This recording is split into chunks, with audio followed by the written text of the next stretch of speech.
நாடி நரம்பெல்லாம் முறுக்கேறி ஜாம்பியா மாறின ஒருத்தனால தான் இப்படிப்பட்ட படம்லாம் எடுக்க முடியும். அதே என்னன்னா, வில்லன் போலீஸ்க்கு கால் பண்ணி நான் பயோடெரர் அட்டாக் பண்ண போறேன்னு சொல்றான். அதுக்கான வேக்சினும் நான் தான் சொல்லி கான்ஃபரன்ஸ் நடந்துட்டு இருக்கிற மாலுக்கு போறான். அங்க பயோடெக்கோட சிஇஓவை அட்டாக் பண்றான். அட்டாக் ஆன அந்த சிஇஓ வெறிகொண்டு அங்க இருக்கிற மால்ல இருக்கிற மக்களை எல்லாம் கடிச்சு பதறாரு. அந்த மாலே ஒரு ஜாம்பி கூட்டமா மாறுது. அங்க மாட்டிக்கிட்ட சில பேர் இந்த ஜாம்பி கிட்ட இருந்து எப்படி தப்பிச்சாங்கிறது தான் இந்த படத்துடைய மீதி கதை.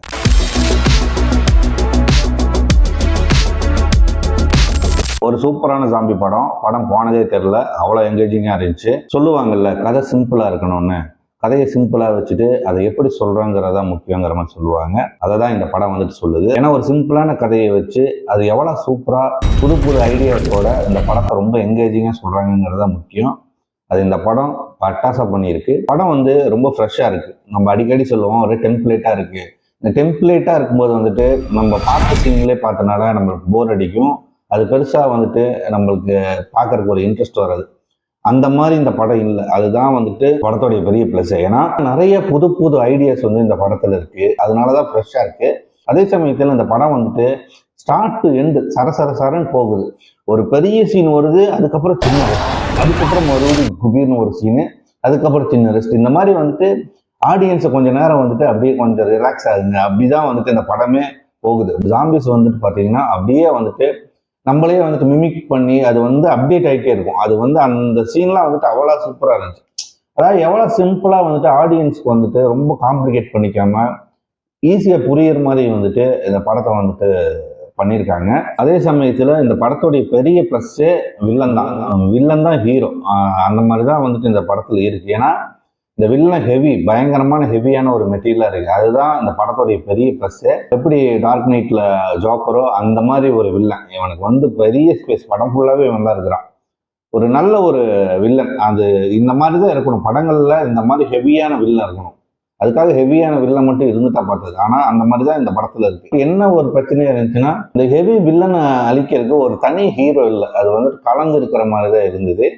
பட் ஓகே, அது நல்லா தான் இருந்துச்சு. எல்லாரும் ஒவ்வொரு இதுலையா அவங்களுக்கான எமோஷன்ஸ் கனெக்ட் ஆகி அது ரொம்ப சூப்பராகவே இருந்துச்சு. ஏன்னா இங்க இருக்கிற பல ரிவ்யூஸை பார்த்துட்டேன். இவனுங்க எல்லாம் வந்துட்டு என்ன சொல்றானுங்கன்னா, எமோஷன்ஸ் வந்துட்டு கனெக்ட் ஆகலைன்னு சொல்றானுங்க. பல கல் நெஞ்ச காரணங்களா மாறிட்டானுங்களான்னு புரியல. இதுல தான் எமோஷன்ஸ் வந்து பக்காவா கனெக்ட் ஆயிருக்குது. இந்த டைரக்டருக்கு வந்து தெரிஞ்சிருக்கு எங்க ஆடியன்ஸ்க்கு வச்சா இவங்க வந்து கரெக்டா வந்து கனெக்ட் ஆவாங்கிறது வந்து இந்த டைரக்டருக்கு நல்லாவே தெரிஞ்சிருக்கு. எமோஷன்ஸ் வந்து அவ்வளோ சூப்பராக இந்த படத்தில் ஒர்க் அவுட் ஆயிருக்கு.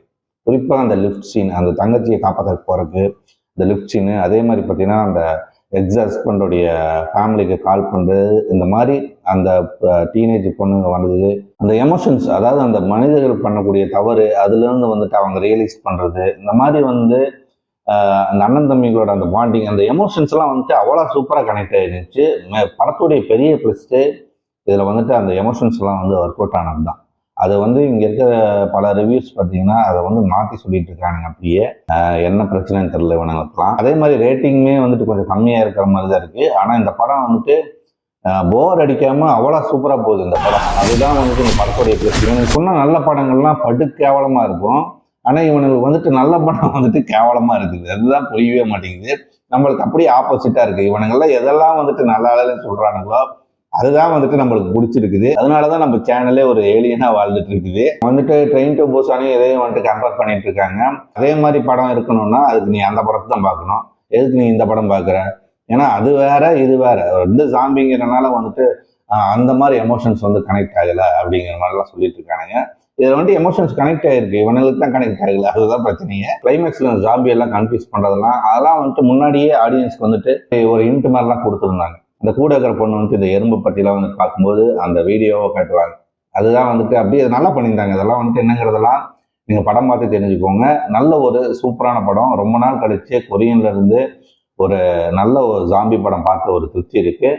கண்டிப்பாக இந்த படத்தை பாருங்க, மிஸ் பண்ணாதீங்க. பை.